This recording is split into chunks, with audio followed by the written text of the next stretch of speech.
estudando um pouquinho hoje.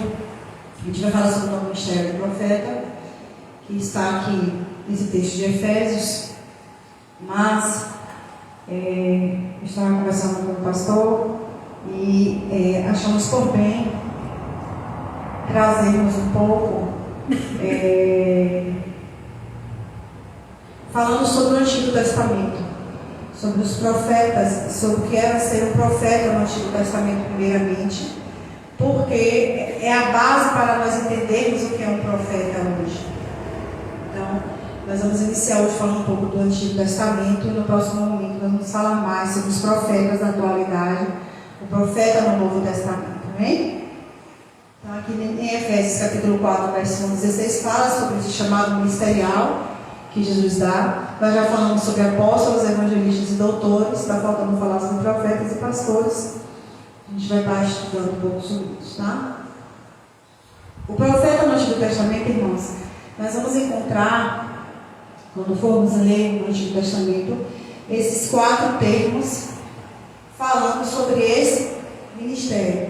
A gente pode achar na Bíblia falando, e o porta-voz de Deus. Quando você vê falando assim, o porta-voz de Deus, está falando sobre um profeta. Quando você ouvir falar o orador, o vidente ou o profeta, todos esses 4 termos estão falando de um profeta levantado por Deus. Qual é o conceito, a origem, a raiz dessa palavra profeta usada lá no Antigo Testamento? É aquele que anuncia, que extravasa palavras, que chama, aquele que é chamado por Deus. Então era considerado aquele que era como se fosse apenas um microfone ou um megafone. Ele simplesmente era aquele instrumento por onde a voz saía. Então as pessoas tinham um entendimento pleno de que quem estava falando era Deus. Não era aquela pessoa que estava falando. Todas as pessoas, quando olhavam e viam um profeta, eles olhavam e diziam, Deus está falando. A pessoa era entendida como apenas porque o som saísse. Não era a voz daquela pessoa, mas era a voz de Deus.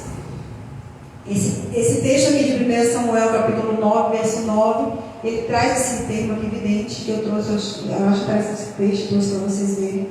Lá fala assim, ó, antigamente em Israel, isso bem no começo, indo alguém consultar a Deus, dizia assim, vinde e vamos ao vidente, porque é o profeta de hoje, antigamente chamava vidente. Então, na época de Samuel, quando Samuel foi chamado de profeta, antes dele não usava esse termo profeta, usava o termo vidente. E ele traz essa explicação para nós dentro da Bíblia. É esse profeta que traz essa explicação para nós. Eu vou trazer para vocês aqui os primeiros registros. Quero que você abra sua Bíblia, por favor. Lá no começo, em Gênesis, capítulo 20. Nós vamos ler alguns textos bíblicos. Esses são os primeiros textos bíblicos que falam o termo profeta. Nós vamos ler esses principais textos aqui.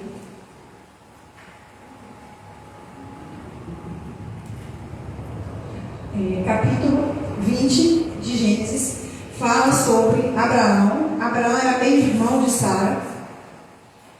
Sara e Abraão tinham o mesmo pai, mas não tinham a mesma mãe, e eles se casaram. E ele tinha medo de ser ferido pelas nações, morto pelas nações guerreiras, mas a esposa era muito bonita. Então ele dizia para as pessoas, não conte que nós casamos, conte que somos irmãos. E numa dessas vindas, um rei pega Sara e coloca no harém dele, de mulheres. E ele ia pegar a mulher, para ser a mulher dele. E antes dele pegar a mulher para consumar o ato, Deus dá um sonho, né, a esse homem chamado Abimeleque.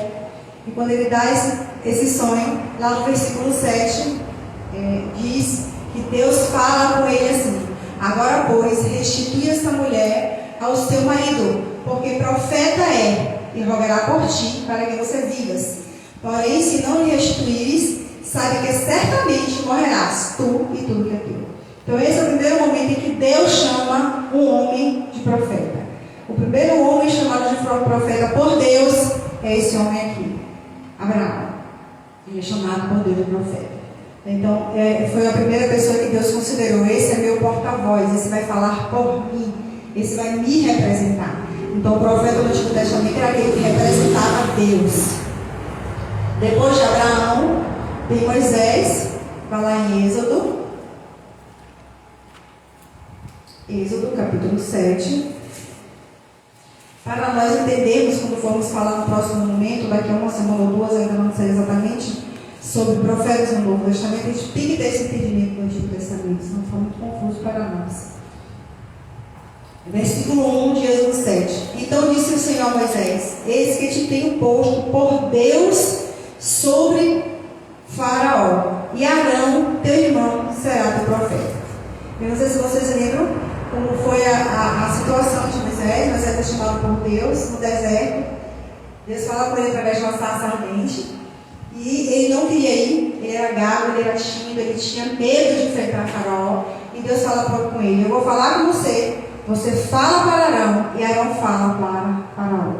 Então, tudo que eu falar para você, você fala para Arão. E Arão vai transmitir a mensagem para Faraó. Então, essa é uma representação. Os mil sabem o que significa ser um profeta, né? Então, diz assim: você vai ser como Deus, e tudo que você falar para Arão, Arão vai transmitir para Faraó. Então, esse era o profeta. Ele falava o que vinha de Deus, era a boca de Deus, né? E ele chama também Moisés de profeta. E quando chega em Números 12, vai mais na frente, quando o povo começa a ter contendas no deserto e começam a questionar Moisés, Deus entra em defesa para com o profeta dele. Ele traz orientações. A gente vai ler esse texto aqui agora. É o terceiro texto que se fala o termo profeta, fala sobre essa questão de ser profeta. Quero ler com vocês. Números capítulo 12. Eu coloquei do verso 1, vamos lá ler. E falaram Miriam e Arão contra Moisés por causa da mulher cuxita que ele tomara. Portanto, eles tinham tomado uma mulher cuxita. E disseram: porventura falou o Senhor somente por Moisés? Não falou também por nós? E o Senhor os ouviu. E era o varão Moisés muito manso, mais do que todos os homens que havia sobre a terra. E logo o Senhor disse a Moisés e a Arão e a Miriam: vós três, sai à tenda da congregação. E saíram eles três. Então o Senhor desceu na coluna de nuvem e se pôs à porta da tenda. Depois chamou Arão e a Miriam. Eles saíram ambos e disse: ouvi agora as minhas palavras. Se entre vós houver profeta, eu, o Senhor, em visão a ele me farei conhecer, ou em sonhos falarei com ele. Mas não é assim com meu servo Moisés, que é fiel em toda a minha casa. Boca a boca falo com ele, e de vista e não por figuras, pois ele vê a semelhança do Senhor, porque pois não tiveste temor de falar contra o meu servo, contra Moisés. Assim, a ira do Senhor contra eles se acendeu e foi-se. Aqui nesse momento, Deus ele diz que poderia haver profetas além de Moisés, mas ele faz uma diferença. Primeiro ele faz uma defesa, ele diz: vocês estão se levantando contra o meu profeta, não se levantem contra o meu profeta. Ele fala exatamente assim, né? Vocês viram o texto aí. Ele entra em defesa com relação a Moisés, porque diz assim: outras pessoas também falam, Deus também usa a gente, não usa só Moisés. E Deus ele entra nessa defesa para com Moisés e fala, né, das diferenças que existiriam de profetas, né?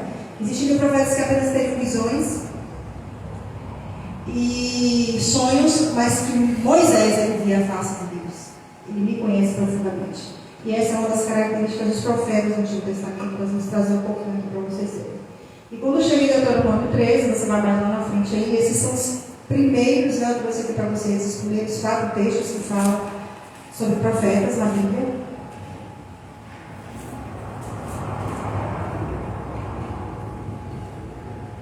Ele traz, falando agora sobre os falsos profetas. É o primeiro momento que Deus fala sobre a existência de falsos profetas, né? Bem lá no começo, né, irmãos? Deuteronômio, Deus já falou que existiriam os falsos profetas. Quando o profeta ou sonhador de sonhos se levantar no meio de ti e te der um sinal ou prodígio, e sucedeu tal sinal ou prodígio de que te houver falado, dizendo: vamos após outros deuses que não conhecestes e sirvamos, não ouvirás as palavras daquele profeta ou sonhador de sonhos, porquanto o Senhor vosso Deus vos prova para saber se amais o Senhor vosso Deus com todo o vosso coração e com toda a vossa alma. Então, aqui ele está trazendo, né, e o capítulo todo, se você depois quiser ver uma lida, o capítulo todo, ele fala sobre essa questão de falso profeta. Então, ele traz detalhes, né? Ele diz que existiriam profetas que iriam afastar as pessoas de Deus, que iam tirar as pessoas da presença verdadeira de Deus. Então, o profeta, ele verdadeiro de Deus, ele vai trazer a pessoa para Deus. E não existem profetas que vão afastar as pessoas. Eles vão trazer visões, vão trazer sonhos, vão trazer revelações, mas não vai aproximar pessoas de Deus. E isso é o que Deus chama de falso profeta. Aí é o começo do que são os profetas. Eles tinham um relacionamento intenso com Deus, experimentavam o que estava no coração de Deus. E por que trouxemos isso no Antigo Testamento para vocês, né? Como eu falei. Eles devem ser inspiração para os profetas do Novo Testamento. O profeta no Novo Testamento, ele deve viver inspirado daquilo que ele vê no Antigo, e ele deve somar a revelação do que está no Novo, né? Que a gente vai estar estudando lá na frente. Eles tinham furor contra o pecado. Toda vez que eles viam o povo pecando, eles ficavam irados. Se vocês forem ler os textos bíblicos, né, que falam sobre isso, está aí. Eu trouxe até alguns impressos aqui no resumo da aula de hoje, se vocês quiserem, depois alguém quiser, pode me pedir que eu entregue a vocês, tá? Eles tinham indignação quando as pessoas não se arrependiam. Então eles chamavam o povo ao arrependimento. E quando o povo não se arrependia, quando o povo não aceitava a correção, não queria voltar para Deus, eles ficavam indignados. Eles tinham indignação profunda com relação a isso. Os profetas, o que tinha uma diferença de sentimento em algumas coisas e visões. O que o povo via como um leve desvio da lei, o que é que tem de mais não fazer isso? O que é que tem? Eu posso fazer isso. Eu posso praticar isso. Não tem problema nenhum. O profeta via isso como uma abominação. Ele não via apenas como pecado, como erro, mas ele via como uma abominação. Eles tinham dor pelo sofrimento do povo. Quando o povo começava a sofrer por causa da consequência do pecado, o profeta sofria. Ele gemia, ele chorava, ele sofria pelo sofrimento do povo. Porque ele sabia que o povo estava sofrendo porque não tinha escutado o aviso que tinha recebido deles. Isso era uma característica dos profetas do Antigo Testamento. Eles clamavam constantemente pelo arrependimento do povo. Eles choravam, clamavam, pagavam o preço e pediam a Deus: Senhor, ajuda esse povo a se arrepender. Faz esse povo se arrepender. E eles viviam constantemente nessa busca do arrependimento do povo para com o seu pecado. Eles tinham uma visão futurística, tanto para a condenação como para a restauração. Então aqui eu trouxe 2 textos de Jeremias, eu queria que você fosse lá comigo. Abra lá o profeta Jeremias, por favor.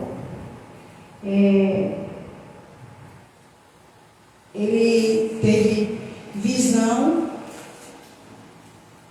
uma palavra sobre condenação, mas também eles tinham uma palavra de restauração. Eles não eram usados por Deus apenas para dizer: você vai sofrer nisso se você não se arrepender. Mas se você se arrepender, você vai ter essa e essa e essa restauração, essa e essa bênção. Então o profeta tinha esses 2 lados intensos na vida dele. Jeremias 11, de 21 até o 23. Portanto, assim diz o Senhor acerca dos homens de Anatote, que procuram a tua morte, dizendo: não profetizes no nome do Senhor, para que não morras a vossas mãos. Sim, assim diz o Senhor dos Exércitos: eis que eu os punirei. Os jovens morrerão à espada, os seus filhos e suas filhas morrerão de fome, e não haverá deles um resto, porque farei vir o mal sobre os homens de Anatote no ano das obras do Senhor. Então aqui o profeta diz: vocês não ouviram, vocês não buscaram se corrigir, vocês não fizeram a correção, não fizeram o conselho, vocês vão sofrer. E o sofrimento vai ser esse. Aí ele dá a sentença de condenação. Morte, espada, fome, sofrimento. Ele dizia o que ia acontecer. O profeta tinha essa visão. Quando chega lá no capítulo 32, Jeremias tem uma visão de restauração profunda, que é também uma palavra profética para nós. Não sei se eu estou percebendo isso. Não é isso.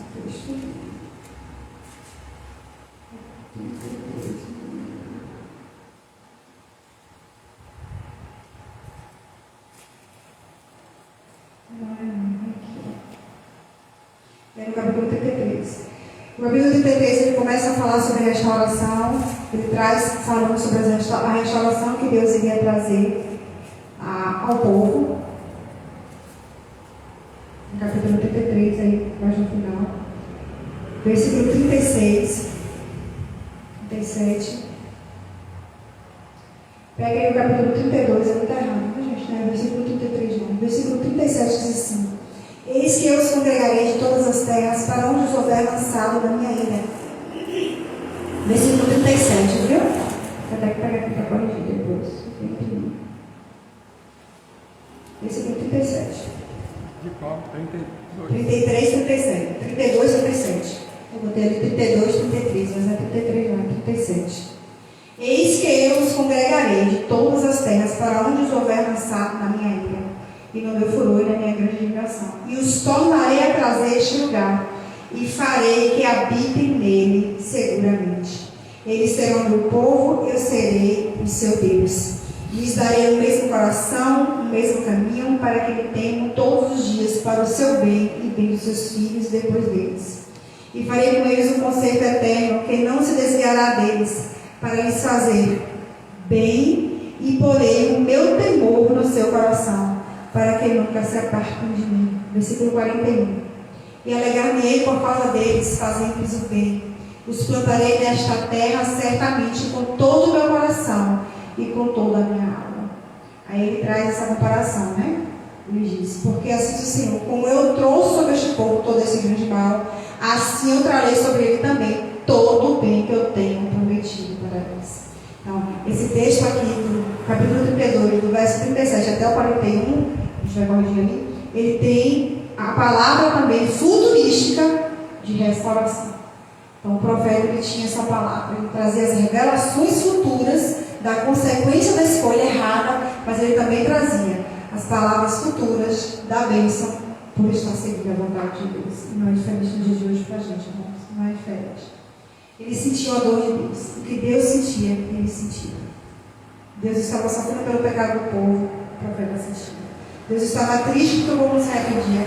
Ele estava triste porque o povo não se arrependia. Eles não só requeriam, cobravam, exigiam do povo, mas eles também encorajavam esse povo a viver fidelidade total ao Senhor, para poderem receber a restauração.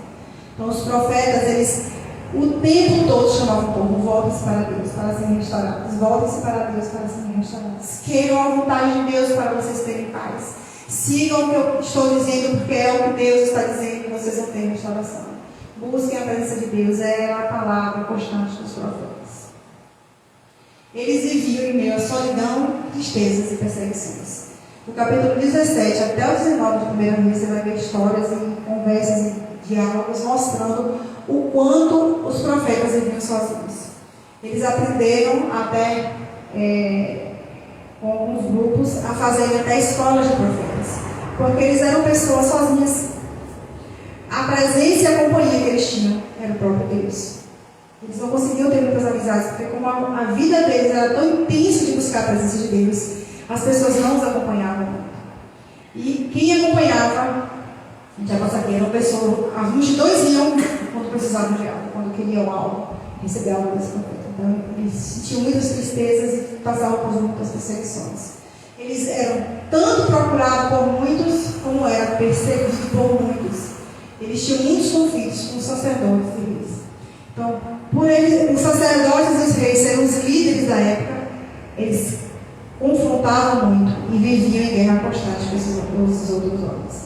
Então, quando o profeta era um profeta de Deus, naquela época mesmo, eles viviam em luta constante com líderes, sacerdotes e reis, os líderes da época. Era a característica que se via. Eles viam o mundo pelos olhos de Deus. Eles não conseguiam enxergar o que as pessoas enxergavam. Eles viviam numa ótica totalmente diferente da maioria. Por isso que eles viviam muito sozinhos. As pessoas iam por um caminho, eles olhavam, não conseguiam. O caminho deles era sempre outro. Sempre queriam mais de Deus, a presença de Deus. Eles experimentavam a manifestação da glória de Deus. Estavam sempre envolvidos com o sobrenatural. Dentro de uma cova de leões morrendo de fome, meses e meses sem chuva. Chove agora. Caiu um martelo num rio e ele jogar um toco de madeira e o martelo subir. Receber uma pedra escrita da mão do próprio Deus. Será que vai manifestar seus grandes irmãos? Coisas grandiosas, né? Ver uma árvore cheia de fogo sem se queimar e sair uma voz de dentro dela. Ter visão do céu. Descer fogo do céu, cair sobre um lugar que estava cheio de água e o animal encharcado de água pega fogo. Um profeta ser levado por um redemoinho, passa uma carruagem de fogo, ele ser levado por um redemoinho de fogo, e o outro profeta que está embaixo vê tudo isso, vai receber uma capa que cai de lá de cima. Um lugar que só tinha pedra e rocha, sai água por falar e por tocar na rocha. Ver o mar se abrir simplesmente por levantar as mãos. O sol parar, uma criança morta, ele deitar em cima de uma criança, essa criança voltar a viver. Então eles viviam debaixo de muito sobrenatural. Eles queriam a presença de Deus e viviam envolvidos com a glória de Deus. Esses eram os profetas do Antigo Testamento. Não trouxe muita coisa, a gente já está quase encerrando aqui. Mas tem agora uma parte importante para nós, para o próximo momento que estivermos juntos. A gente está trazendo uma compreensão do que Deus quer para a gente hoje, por Deus.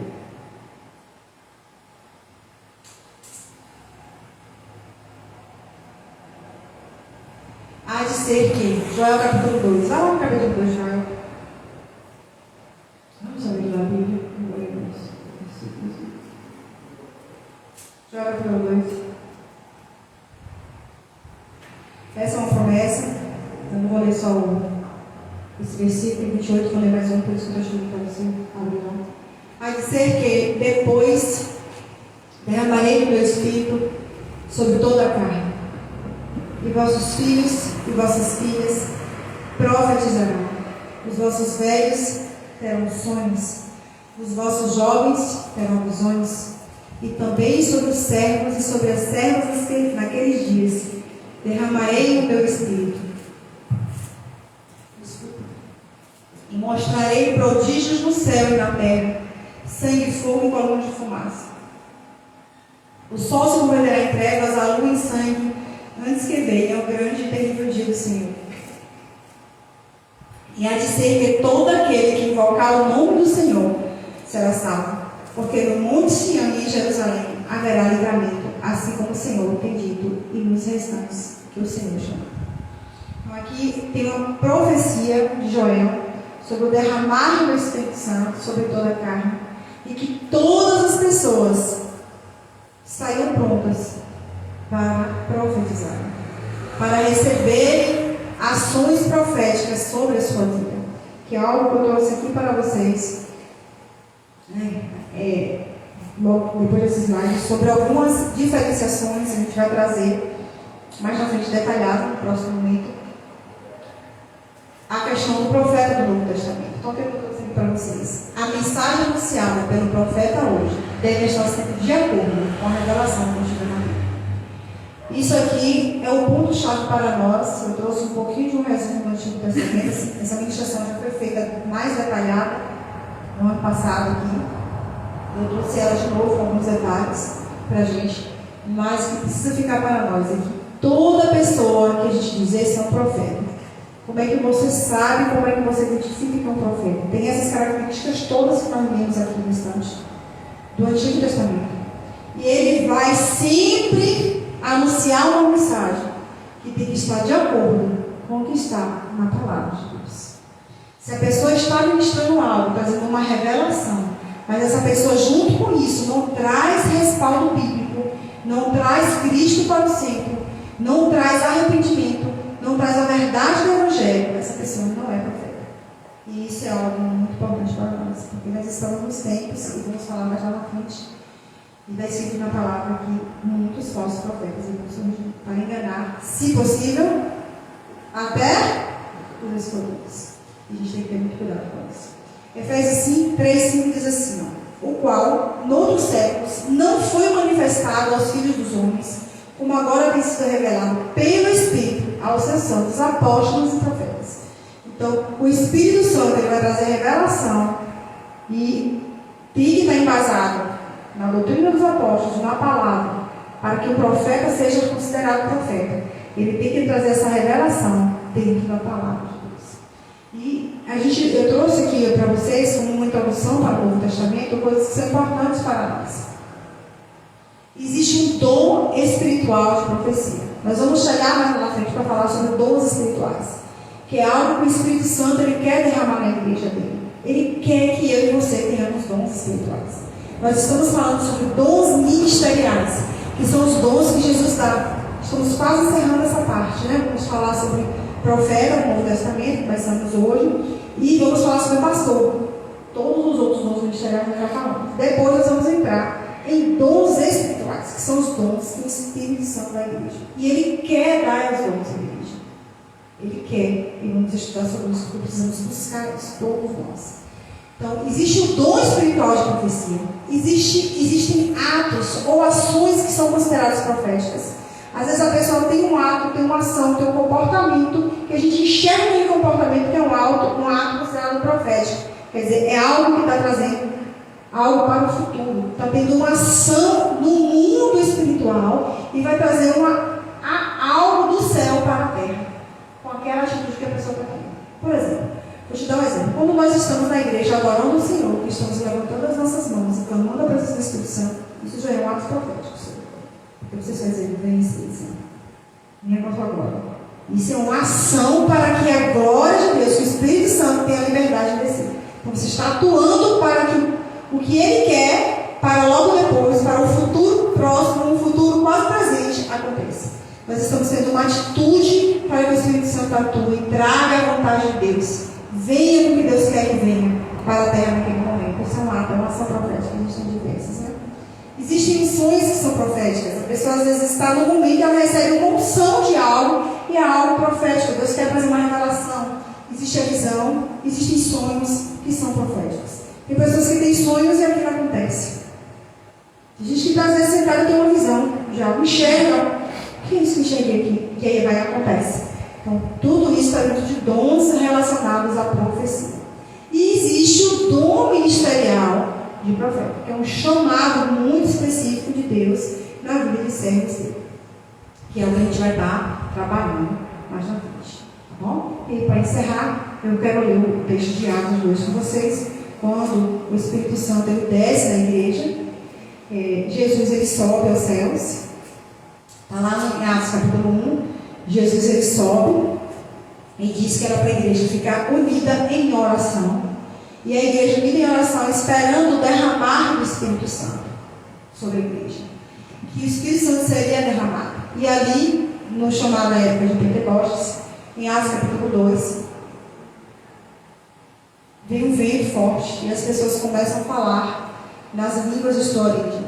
Então, as pessoas que eram judias, moravam em diversos países diferentes, eles vinham para Jerusalém para essa festa, nessa época. E quando os apóstolos estavam ali, discípulos, diversas pessoas, homens e mulheres, eles recebem a unção do Espírito Santo. Todas aquelas pessoas que estavam ali, cada um estava falando na língua do seu país. Os apóstolos estavam falando em línguas e eles que estavam ali ouviam a voz deles. Então, se tinha gente lá que tinha vindo da Itália, estava ouvindo em italiano. Mas se tinha gente da Alemanha, estava ouvindo em alemão. Se tinha brasileiro, estava ouvindo em português. E eles lá falando em línguas, olha que coisa tremenda. E eles falando, pregando em línguas, mas cada um ouvia na sua língua da terra que eles vinham. Foi esse poder, essa glória que foi derramada. E aí, quando acontece isso, aí no versículo 14, Pedro começa a se pôr de pé, porque as pessoas, alguns começaram a rir, quem não estava no Espírito não entendeu, começou a rir, e falaram, o que é isso? Beberam, estão tudo bêbados, e aí Pedro ele pega a palavra no versículo 14, quando chega no 16, ele diz, isto é o que foi dito pelo profeta Joel, que nós vemos aqui agora, né? E nos últimos dias acontecerá, diz o Senhor, que eu do meu Espírito derramarei sobre toda a carne. E os vossos filhos e vossas filhas profetizarão. Os vossos jovens terão visões. Os vossos velhos terão sonhos. E também do meu Espírito derramarei sobre os meus servos e as minhas servas naqueles dias. E profetizarão. Então, a unção profética, o dom profético, o dom espiritual percentual de profecia e o dom ministerial de profecia está disponível para a igreja hoje. Ele está disponível para a igreja. E ele pode acontecer de diversas maneiras, visões, sonhos, simplesmente um falar. E principalmente, todas as vezes que você chega aqui, seja quem for que estiver no altar, quando abre a Bíblia e começa a ler a Bíblia para nós, seja quem for, a pessoa abre a Bíblia aqui e lê para nós, está sendo o profeta do dia da noite para nós, porque ele está sendo porta-voz de Deus. Quando a palavra está sendo ministrada, irmãos, Deus está falando conosco. Se Deus está falando conosco, a boca que está sendo usada é a boca de um profeta, é o profeta do momento, daquele momento, daquela hora, para as nossas vidas. Amém? Glória a Deus. Vamos orar? Vamos agradecer ao Senhor por esse momento.